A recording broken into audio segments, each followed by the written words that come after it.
have to say, like, tell me his major significant wins. Well, obviously Errol Spence. Yeah, but right? come on.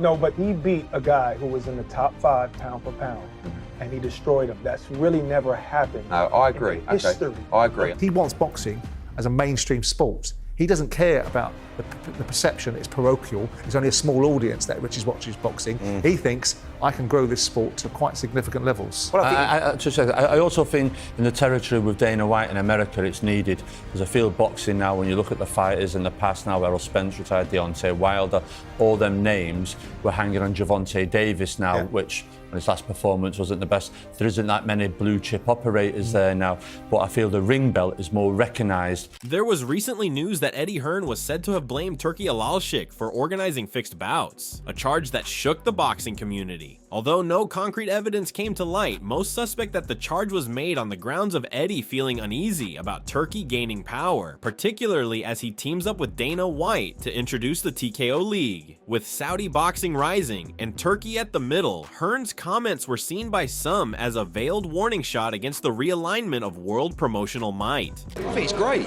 You know, I mean, I've had a lot of phone calls. Did you hear what they said? What are you thinking? I said, nothing, chilled. Like, the fact that Dana White and TKO want to get involved in boxing shows you exactly where boxing's at. I don't agree with His Excellency and Dana White of boxing's broken. Boxing's not broken, boxing's red hot, but there are ways to improve it, whether that's in a league system, whether that's with one belt, which they clearly want as well. I think it's going to be interesting to see how it plays out, but they're powerful people, smart people, and I think they could bring a lot to the sport. As for Dana White, there has been no animosity whatsoever. Dana has actually praised Eddie Hearn in previous interviews, referring to him as one of the brightest minds in the sport. Even as the TKO League develops under Dana and Turki's joint vision, White hasn't distanced himself from Hearn. Instead, he's maintained that competition is healthy and different visions for combat sports can coexist. Dana's neutrality stood in stark contrast to the quiet tension between Eddie and the Saudi influence. Eddie Hearn also said that, I think if he was to do something in boxing, I think his preference would be to do it with us. If he was going to do it with anybody, I think your preference might be to do it with Tom Loeffler. Is Eddie right, or am I right? Listen, I like Eddie Hearn very much. Eddie Hearn was at the Sphere fight. He came early before the fight started. I have a great relationship with him. I have a great relationship with the Warrens. Obviously, love Tom Loeffler and his matchmaking and what he does. Yeah, I would probably be working with a lot of people.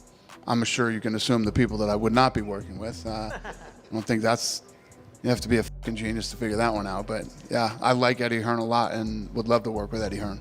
Ironically, Eddie Hearn was once one of Turki Alalshikh's biggest admirers. He had openly complimented the Saudi advisor's commitment to the sport, and even applauded the manner in which Turki brought megafights to life in unprecedented form. Eddie then saw Turki as a new wave in a stagnant boxing scene, one who was finally putting money where the mouth was. The tide, however, swiftly turned as Eddie's opinion on how Turki operated changed over time. You know, and you sit in a room with him and he puts a card together and you're just like, wow. What part of it is wow? Just the whole of the fights. Obviously, the cost of the show that he's putting together. But he knows he's boxing. And he's a very passionate man about the sport and very clever. This isn't just a guy who's come in who's got a big budget and doesn't really know what he's doing. So how do you, when you say he's clever, what? A clear vision for the sport. He understands it commercially.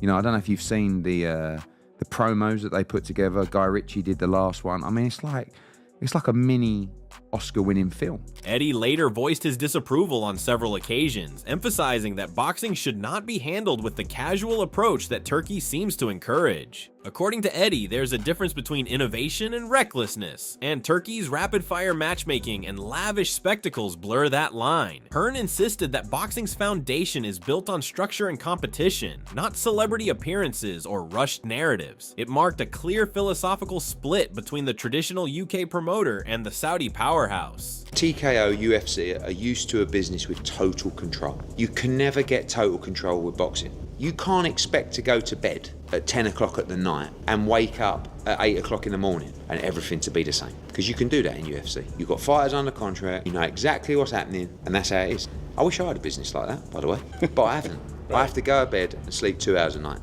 and wake up and realise I've been with no Vaseline.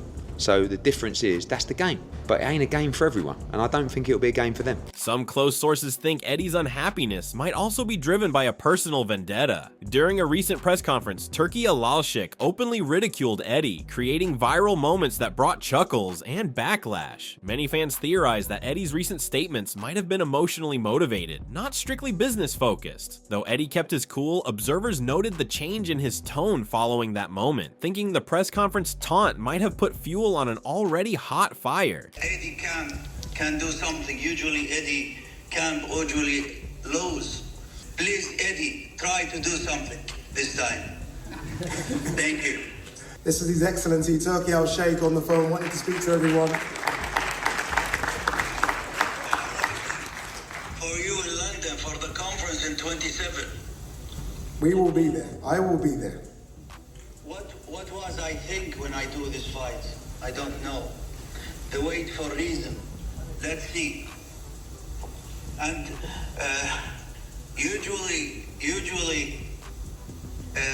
I hope that Eddie can do something. Usually Eddie can usually lose. And Bin Shalom, I don't hear your voice. I only hear Eddie. Why? What is the reason? That's normal, Your Excellency.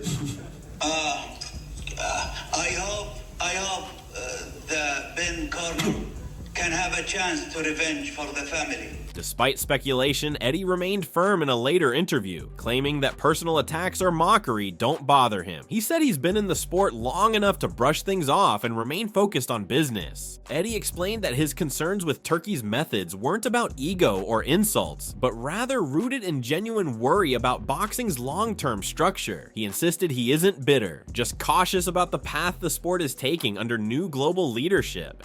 Did you hear what they said? What are you going to do? I'm so chilled. Like, call it arrogance, call it delusion. I'm the best boxing promoter in the world, bar none.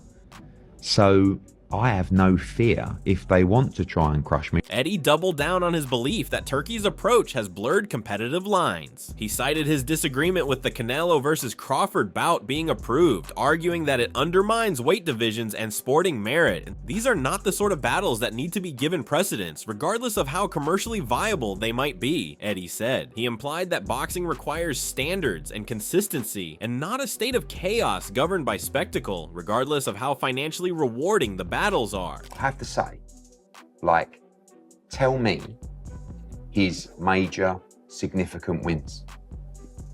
Well, obviously Errol Spence. Yeah, but right? come on. No, but he beat a guy who was in the top 5 pound for pound, and he destroyed him. That's really never happened. No, I agree. In history. I agree. Going further, Eddie also criticized Turki Alalshikh's manner of communication with fighters. He called it unnecessarily brusque and rude sometimes, adding that there are more effective ways of administering tough love. Eddie stressed that promoters must admire athletes, not publicly berate or shame them. Although he conceded Turki gets results, Hearn insisted on a model of mutual respect and professionalism. His comment suggested a cultural conflict between old-school diplomacy and new-wave bluntness. And I'm overpaying you. So when I overpay you, you better excite me and the fans. And then they don't, and it's like, that was a waste of money. And he's very honest about it. I don't think I could ever say that to a fighter, but what you can say is, to all fighters, just understand this.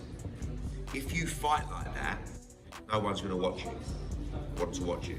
And if no one wants to watch you, people aren't buying tickets. And if people aren't buying tickets and people aren't tuning in, then you're not going to get opportunities and you're not going to get the money you deserve. With the tension escalating, some fans began speculating that Eddie's frustration was fueled by the fact that Saudi investments have begun to overshadow UK promoters. Rumors even swirled that Turki's vision was systematically shutting out British influence from major cards. But then came a twist. Adam Smith, one of UK boxing's most respected voices, publicly supported Turki. He termed Turki as a visionary and appreciated his effort in restoring boxing's international focus, countering the increasing report of division. He wants boxing as a mainstream sport. He doesn't care about the perception is parochial. It's only a small audience that which watches boxing. He thinks I can grow this sport to quite significant levels. Well, I also think in the territory with Dana White in America, it's needed, because I feel boxing now, when you look at the fighters in the past now, Errol Spence retired, Deontay Wilder, all them names were hanging on Gervonta Davis now, which on his last performance wasn't the best. There isn't that many blue chip operators there now, but I feel the ring belt is more recognised. Ultimately, the smoke blew away when Eddie Hearn himself stepped forward to address the matter directly. In a recent press statement, he explained that he never blamed Turki Alalshikh for writing fights and labeled the stories complete fake news. He did admit that his issues were genuine, and he defended his criticism of some decisions, but denied disseminating lies. That settled the controversy once and for all, separating real sporting issues from media rumor mongering and respect being placed back on the line. We roll on against Sir Peter and we'll see what happens after that. So it's complete fake news? Yes. For deeper coverage and lightning quick breakdowns from the center of combat sports, subscribe now. We move past the headlines, the politics, and the melodrama to deliver you the inside story of the fight game.